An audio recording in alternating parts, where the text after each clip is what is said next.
Welcome back to Road to Fire. We're a family of three documenting our journey to fire, financial independence, retire early. Let's chat about our 2020 debt free journey review. I'll share all our numbers through the year and provide our 2021 debt free journey strategy with real numbers like always, so please hang with me. I'm really hoping to be consumer debt free in 2021. I know this isn't one of our key financial goals, but it's been something I really wanted to get out of the way. We had paused our debt free journey in Q4 to get our other financial goals accomplished, and now I want to get right back into it. Okay, so what type of debt do we have right now? Unlike most people on the debt free journey, our debt came later in life. We were debt free up until mid 2019. We hadn't had credit card debt since our undergrad years. Now we pay off the balance automatically each month and never have anything carry over. So, no, we don't have any current credit card debt. My husband and I are both fortunate to have no student loans as we paid the last bit of my MBA loans in 2018 and we got full rides in our undergrad programs. We now do own a house, but we don't include that in our debt free journey. Our duplex is an investment and we have no plans of paying that off anytime soon. We never do personal loans as we got burned doing that earlier in life, so no, we don't have any of these types of loans right now. So that leaves car loans. We started our debt free journey with two car loans to pay off. Those were the cars that we acquired last year due to getting jobs with insane commutes. Prior to 2016, we were a one car family driving an old 2007 paid in full Camry. Okay, here are the numbers of our two cars we purchased new last year. Again, if I can go back in time, I would skip out on the Audi, but definitely keep the Tesla. There honestly isn't a better commuter car on the road right now than the Tesla, and I'm glad we got the dual motor because our state has winter for about 8 months of the year. Our first car is a dual motor 2019 Tesla Model 3 that was priced at about $60,000. We did get a tax credit that helped offset some of the costs, but I absolutely love this car. If you don't recall, I had to commute 1.5 hours each way every day to work, plus my family lived about 6 to 6.5 hours away one way, so the Tesla definitely came in handy.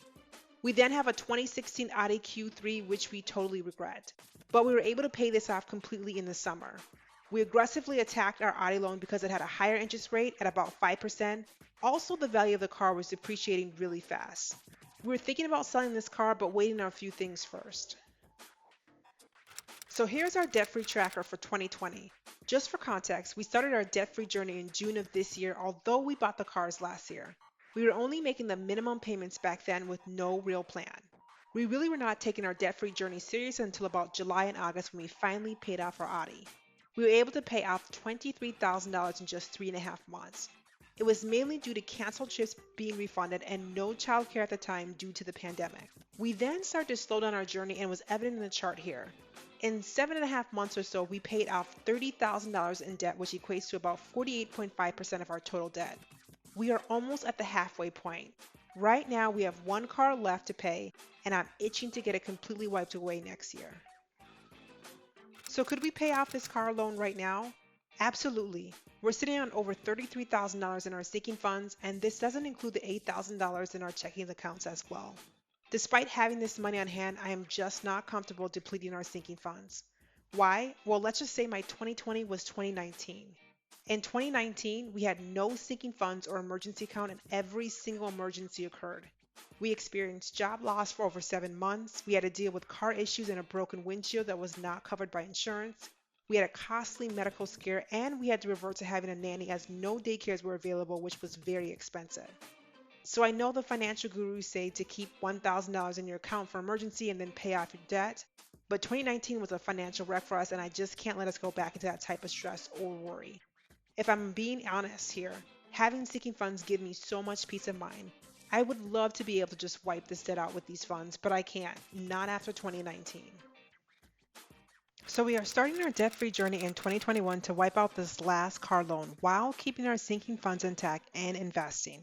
Yes, we are still investing during this all, and that's because we are in our early 30s and are kind of playing catch up here. But we do have a plan. So I shared our 2021 financial goals in the beginning of the month, and I'll link that here if you're curious to see the details. But you can clearly see that paying off debt is not one of our top 5 goals. But just to be clear, we have more than 5 financial goals, but always focus on a select few each year. My husband and I have been discussing, and we've opted to have all of our side hustle income go to debt. So the $15,000 here will go straight to our car loan, and that includes all after-tax YouTube earnings as well. I really wanted to get a new laptop with our YouTube earnings, as I'm currently working on a 2012 version missing the letter F and L, but I guess I'll have to wait for another year. Indirectly, our 2021 goals does include becoming debt-free via side hustle income. So my main side hustles are simple. I like to first work on growing this YouTube channel. I've been really inspired by a YouTuber called Penny's Not Perfection and how she opted to use her YouTube earnings to pay off debt. I saw her latest video and was motivated to do the same. Next would be to get back into blogging. I had a blog I was actively working on and was gaining traction, but I put it on hold as I started a new job, moved to a new city, in a new state, and I was focusing on building this new channel. I want to pick this back up in 2021. I know blogging is a slow build, but I'm willing to give it another try. And last but not least is online selling, including drop shipping or reselling items we currently have. I recently started selling items in our home as we are trying to declutter, and I've made over $200 in the last 4 weeks. It's something, and I definitely have more items that can go as well. I even have a few grand and designer items, blame my 20s, that I can easily sell quickly online. So 2021 is all about finding ways to increase our income. Well, let me just say that this might be a goal that is a complete long shot. I'd really need to be on my game, basically like the 2016 Cavs LeBron, and that's pretty much impossible. I know that my goals would stretch us, but this one is just a bit too hard. We really need our income to grow to hit this goal on top of all of our other goals that I've outlined. But I have discussed and created a plan with my husband, and there are two possible scenarios that we can go in the future. So I use the debt repayment calculator on Credit Karma to outline two potential debt payoff timelines. The calculator is simple. You plug in your current debt, your interest rate, and enter your desired timeline, and it shoots out your needed monthly payment.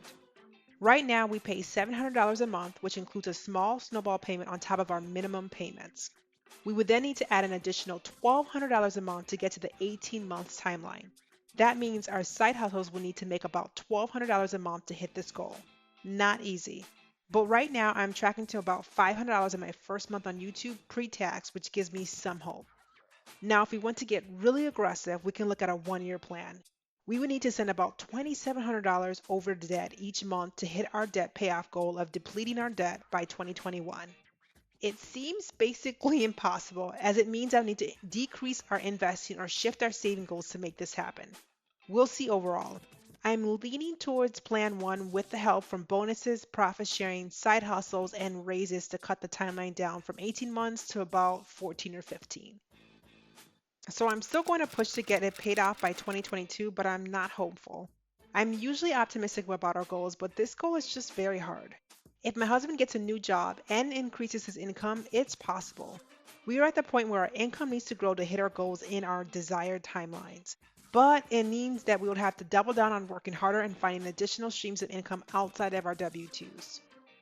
So if you made it this far, thank you so much for watching.